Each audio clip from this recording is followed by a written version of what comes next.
Fala galera, beleza? Lobão na área. Temos aqui mais uma aula sobre a região norte e agora vamos falar da população e da floresta amazônica. Primeira coisa, o norte é a região menos povoada do Brasil.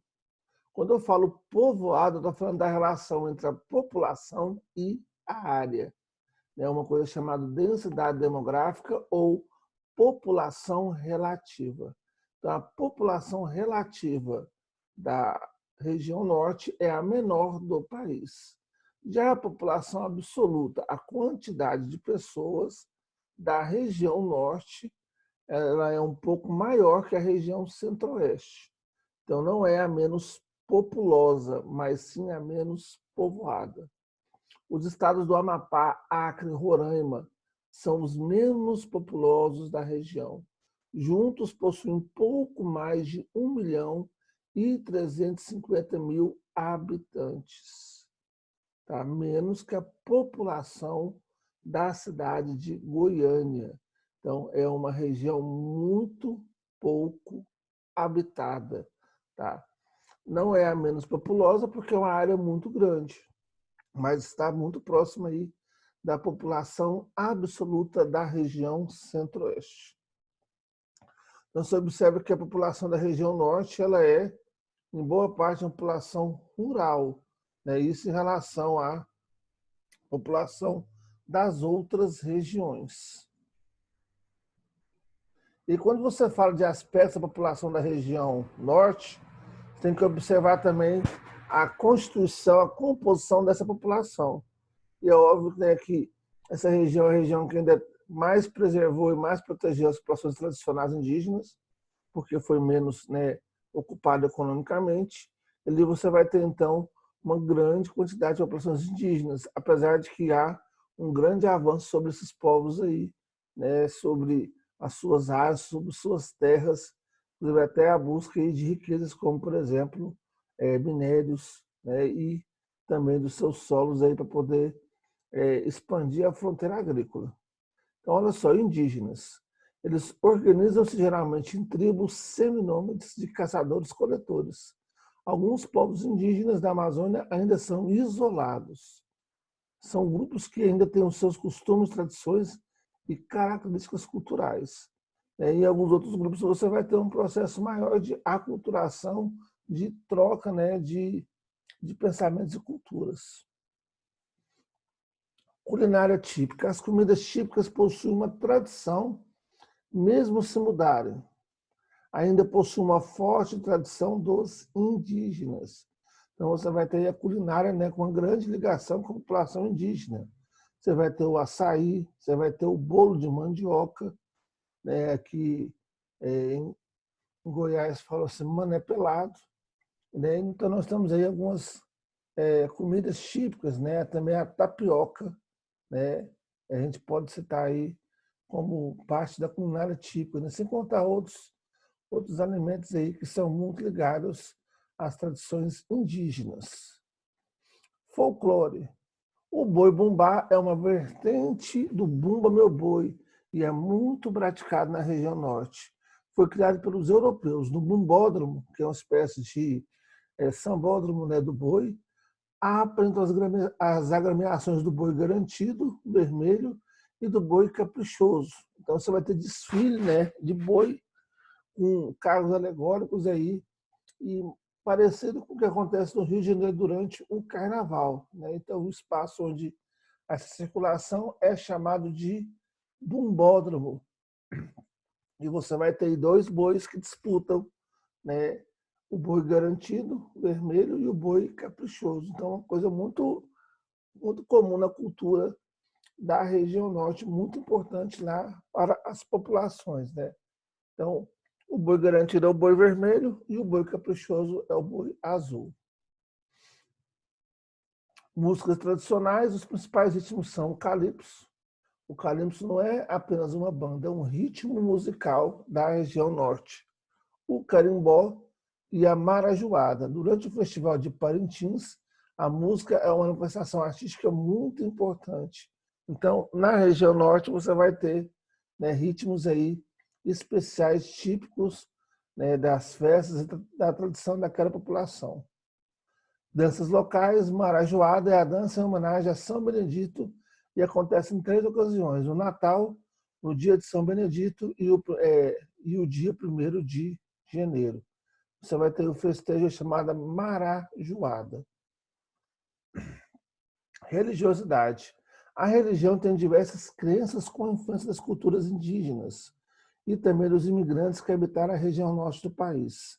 Na região norte, a maioria da população é católica, mas também conta com um grande percentual de evangélicos pentecostais e de missão, além de um número menor de seguidores de religiões afro-brasileiras, orientais e muitas pessoas que não têm religião. Você tem aí, pessoal, as festas religiosas sendo muito importantes, inclusive até uma procissão muito grande chamada Círio de Nazaré, tá? Então você vai ter a Igreja Católica muito forte na região e os evangélicos pentecostais, que são aquelas denominações evangélicas mais recentes aí, né, que vieram de outras religiões, de outras igrejas evangélicas. Então, você tem a igreja evangélica tradicional e depois você tem a igreja evangélica pentecostal. No universo das religiões espiritualistas, os índios influenciaram vários rituais e crenças nas tribos tradicionais na região norte. Essas religiões são marcadas por adoração aos elementos da natureza e a deuses específicos, né?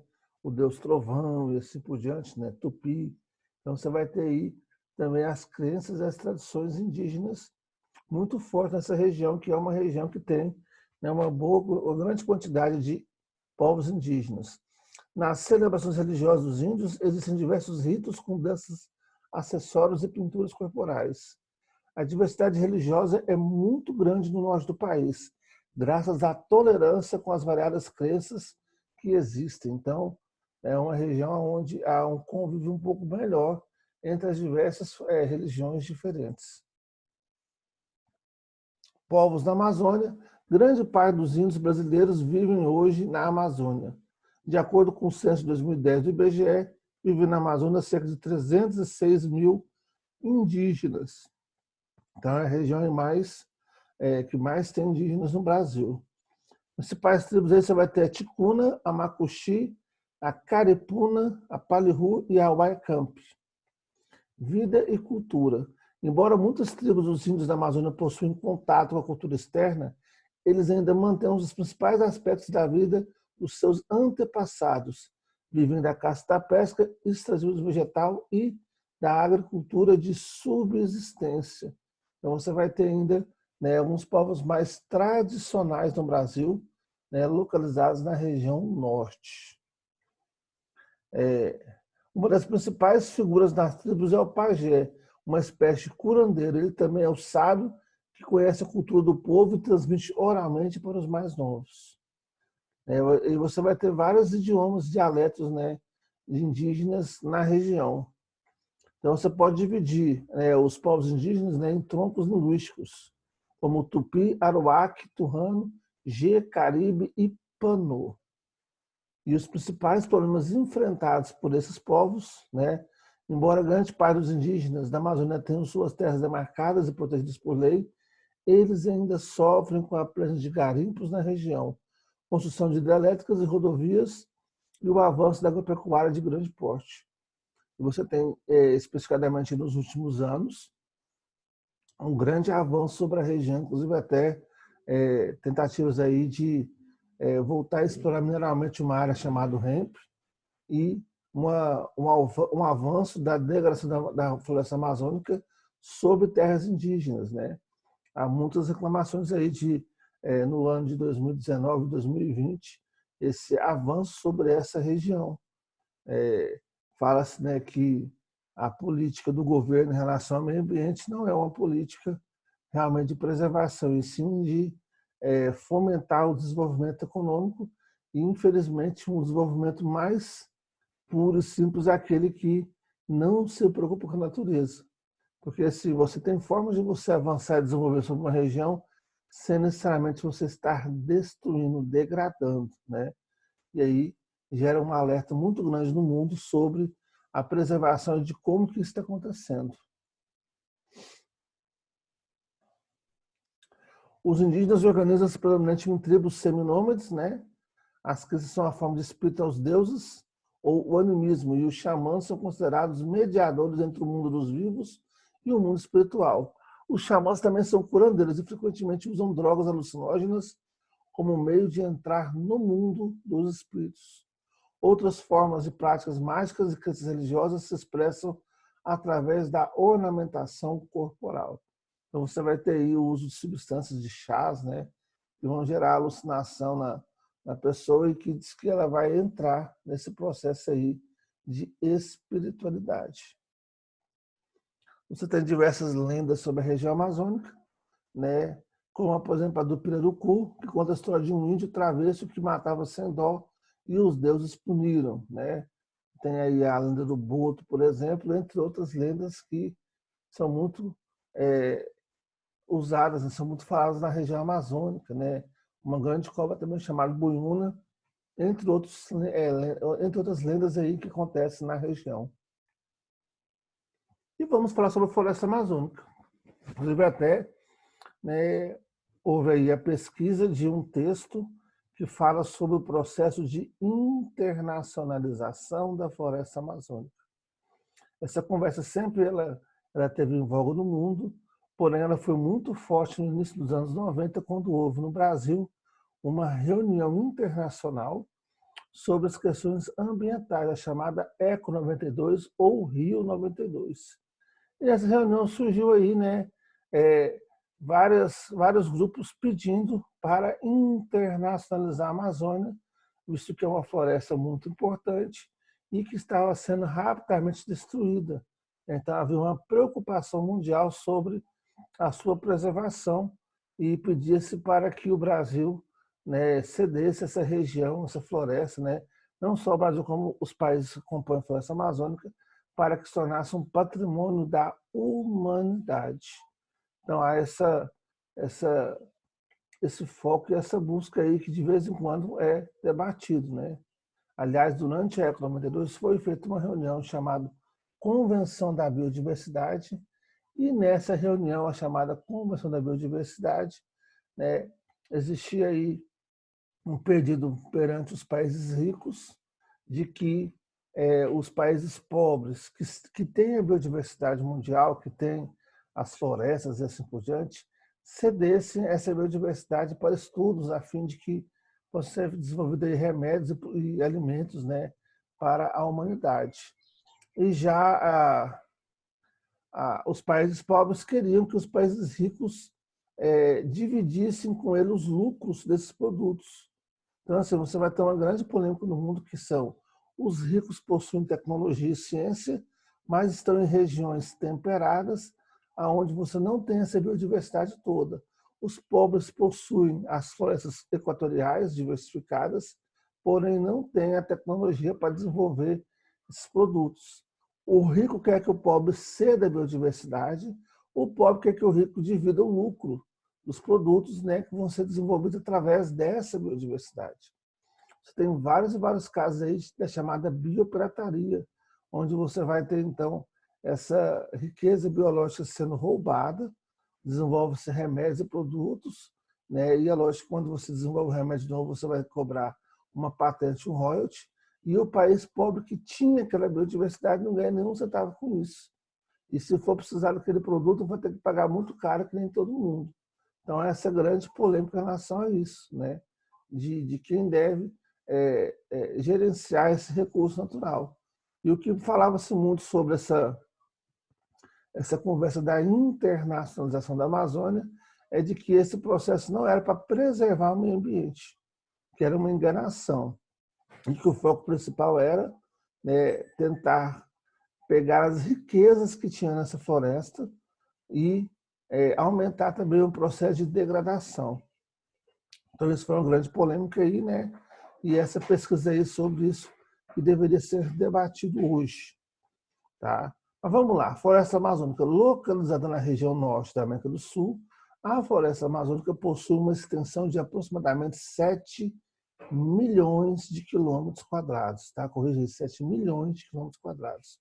Espalhada por territórios do Brasil, Venezuela, Colômbia, Peru, Bolívia, Equador, Suriname, Guiana e Guiana Francesa. Porém, a maior parte da floresta está presente no território brasileiro, dos estados do Amazonas, do Amapá, Rondônia, Acre, Pará e Roraima. Em função da sua biodiversidade e importância, foi apelidada de o pulmão do mundo. Depois percebeu-se que, na verdade, quem é que vai produzir o oxigênio, né, para a gente respirar o pulmão do mundo são as algas marinhas, e que a Amazônia seja um processo de filtragem, de purificação desse ar, porque, como ela é uma floresta madura, o que ela produz por dia de oxigênio, ela consome à noite. Então, aqui vamos mostrar um pouquinho desse processo de devastação da floresta amazônica. São aproximadamente 40 mil espécies de plantas e mais de 400 mamíferos. Os pássaros somam quase 1.300 e os insetos chegam aos milhões. Tudo isso, pessoal, são recursos naturais, são vida que podem ser princípios ativos de remédios, né? Ou então um alimento que pode ser consumido de maneira mais nutritiva. Então, tudo isso pode ser matéria-prima para a indústria e é muito, muito cobiçado, né, por diversos países. Desde que os portugueses pisaram aqui em 1550 até 1970, o desmatamento de toda a floresta não passava de 1%.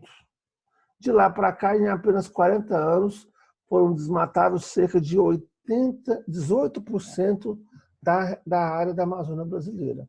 Então, você tem, pessoal, até os anos 70, apenas 1% da floresta desmatada. E a partir daí, quando você tem aqueles processos de avanço sobre a Amazônia, né, de progresso, desenvolvimento da agricultura, você vai ter uma degradação cada vez maior.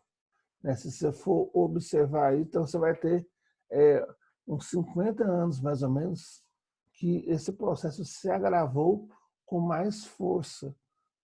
E, infelizmente, né, aquela relação progresso com destruição, ela se fez como um padrão na região amazônica.